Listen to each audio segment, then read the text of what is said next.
കയറിൻ്റെ ഇഴ പിരിച്ചും തുന്നിച്ചേർത്തും ജീവിതം കരുപിടിപ്പിച്ച ഒരു തലമുറയുടെ കഥ. ആ കഥയിൽ ആലപ്പുഴയുടെ വ്യവസായ ചരിത്രമുണ്ട്. കയർ ജീവനോപാധിയായി മാറിയതിൻ്റെ തുടിപ്പുണ്ട്.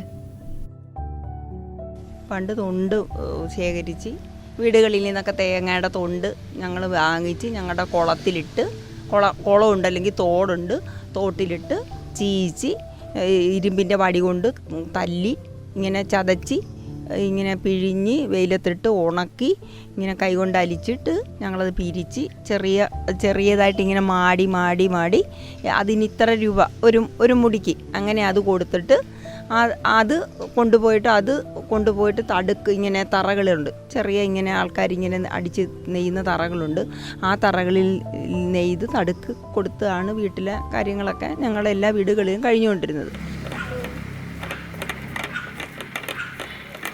പിന്നെ ആ തൊണ്ടില്ലാതെ വന്ന് തേങ്ങ ഇല്ലാതെ വന്ന് പിന്നെ തൊണ്ടില്ലാതെ വന്ന് കഴിഞ്ഞപ്പോഴത്തേക്ക് പിന്നെ തമിഴ്നാട് നിന്ന് ചകിരി വരാൻ തുടങ്ങി. ആ ചകിരിക്ക് ഇപ്പോൾ ബുദ്ധിമുട്ടാണ്, വില കൂടുതലാണ്, കിട്ടാനൊക്കെ ചില സമയത്ത് നല്ല പ്രയാസങ്ങളുണ്ട്. അപ്പം ഞങ്ങൾക്ക് ആ തൊഴിലൊക്കെ കുറവാണ്.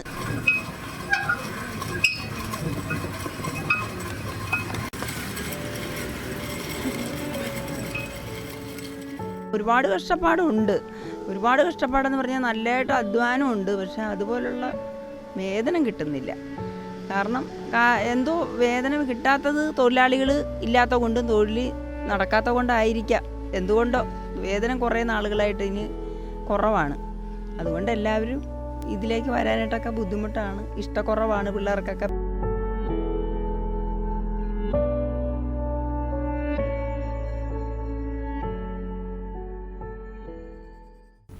ബ്രിട്ടീഷുകാരുടെ വരവോടെ മാറിയ ഇന്ത്യാ ചരിത്രത്തോടൊപ്പം മാറ്റപ്പെട്ട വ്യവസായ ചിത്രമാണ് ആലപ്പുഴയുടേത്.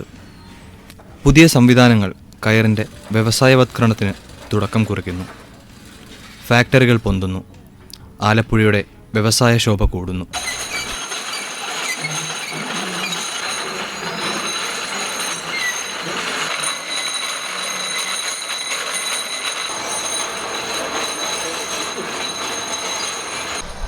ഇതിൻ്റെ ഇടയ്ക്ക് തന്നെയാണെങ്കിലും നമ്മൾ ഈ സംഘത്തിലാണെങ്കിൽ തന്നെ കുറേ പേർക്ക് തൊഴിൽ കൊടുത്ത് പോകാനായിട്ട് നമ്മൾ ശ്രമിക്കുന്നുണ്ട്. അതിൻ്റെ ഭാഗമായിട്ട് പണ്ട് ചെയ്തു വരുന്ന രീതികൾ നമുക്ക് ഒഴിവാക്കാമെന്നുള്ള രീതികൾ പലതുമുണ്ട്. ഇതിൻ്റെ ഇടയ്ക്ക് പ്രോസസ്സ് ഈ കയർ മാറ്റ് ഉൽപ്പന്നം ഉൽപ്പാദിപ്പിക്കുന്നതിൻ്റെ ഇടയ്ക്ക് നമുക്ക് ഒഴിവാക്കുന്ന കുറേ ജോലികളുണ്ട്. എന്നുവെച്ചാൽ ആ ജോലികൾ ഒഴിവാക്കി കഴിഞ്ഞ് കഴിഞ്ഞാൽ ഇപ്പം നിലവിൽ നിൽക്കുന്ന അവർക്ക് തൊഴിൽ കൊടുത്ത് പോകാൻ പറ്റാത്ത അവസ്ഥ വരും. അതിനകത്ത് മെയിനാണ് ഈ വെമ്പിളി എന്ന് പറഞ്ഞതും വണ്ടിയിട്ട് എന്ന് പറയുന്നത്, സ്പൂളിംഗ് എന്ന് പറയുന്നത്.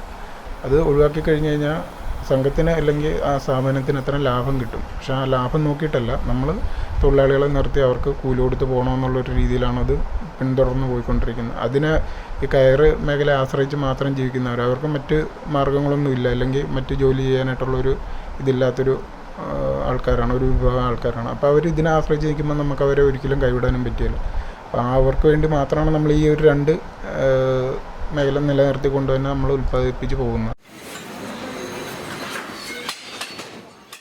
പൂട്ടിയടിക്കാം കരിങ്പാറക്കരങ്ങളുണ്ടേ, വെള്ളം കോരിക്കോരി ഉള്ളം കീടുങ്ങാത്ത വേലക്കിടാങ്ങളുണ്ടേ. കണ്ടം പൂട്ടിയടിക്കാം കരിമ്പാറക്കരങ്ങളുണ്ടേ, വെള്ളം കോരിക്കോരി ഉള്ളം കീടുങ്ങാത്ത വേലക്കിടാങ്ങളുണ്ടേ. തകതകതാത്തിനന്തകതെയ്താര തകതിനന്തകതെയ്താര താത്തിനന്തക തകതിനന്തക താരതിനന്തകതെയ്താര.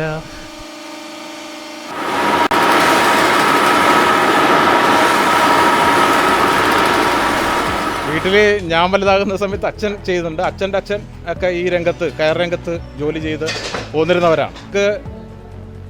അവരൊക്കെ തന്നെയാണ് മാതൃക കാണിച്ചിട്ടുള്ളത്. അതിൻ്റെ അടിസ്ഥാനത്തിലാണ് നമ്മളിപ്പോൾ ഇവിടെ ഈ സൊസൈറ്റിയിൽ വരികയും ഇവിടെയൊക്കെ ജോലി ചെയ്ത് പോരുന്നത്. നമ്മുടെ വരും തലമുറ, പുതിയ തലമുറ ഈ രംഗത്തേക്ക് വരുന്നില്ല എന്നുള്ളത് വസ്തുതയെന്ന് പറഞ്ഞാൽ അവർ ഈ രംഗത്ത് അത് കൂടുതലായിട്ടുള്ള അധ്വാനം ഒക്കെ അത് പൊരുത്തപ്പെട്ട് പോകുന്നതിന് പുതിയ തലമുറക്ക് കഴിയുന്നില്ല എന്നുള്ളതാണ്.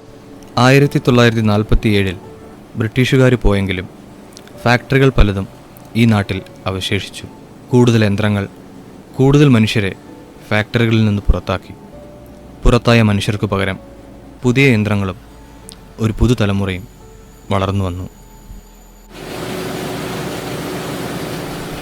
ഇവിടെ പരമ്പരാഗത റാഡുകളാണ് ആദ്യം ഉപയോഗിച്ചുകൊണ്ടിരുന്നത്. അതായത് കയ്യിൽ ഇങ്ങനെ മടി വെച്ച് പിരിക്കുന്നത്. അപ്പോൾ ഇപ്പോൾ തൊഴിലുറപ്പിൻ്റെയൊക്കെ അതിപ്രസരണം മൂലം തൊഴിലാളികൾ വിട്ടുപോവുകയും മറ്റുള്ള തൊഴിലിലേക്കൊക്കെ പോവുകയൊക്കെ ചെയ്തതിൻ്റെ ഭാഗമായിട്ട് നമ്മൾ ഗവൺമെൻറ്റിലേക്ക് അപ്ലൈ ചെയ്തു. അങ്ങനെ 10 മെഷീനറി നമുക്കിവിടെ കിട്ടി. ഇപ്പോൾ 1 ഇയർ കഴിഞ്ഞു അത് ഇൻസ്റ്റാൾ ചെയ്തിട്ട് 10 തൊഴിലാളികളും. അപ്പോൾ NCRMIക്കാരാണ് അതിന് ട്രെയിനിങ് തൊഴിലാളികൾക്ക് കൊടുത്തു. സ്റ്റൈപ്പൻറ്റോടുകൂടി ഒരു പെർ ഡേ 300 രൂപ വെച്ച് അവർക്ക് സ്റ്റൈപ്പൻറ്റ് 30 ദിവസം കൊടുത്താണ് അവരെ വർക്കിന് നിർത്തിയിരിക്കുന്നത്. ഇന്നും ആലപ്പുഴയിൽ കയർ ഒരു ജീവനോപാധിയായി തുടരുന്നു. ഇവിടെ ഇഴ പിരിച്ചും ഇഴ ചേർത്തും ജീവിതങ്ങൾ ഇപ്പോഴും മുന്നോട്ടു പോവുകയാണ്.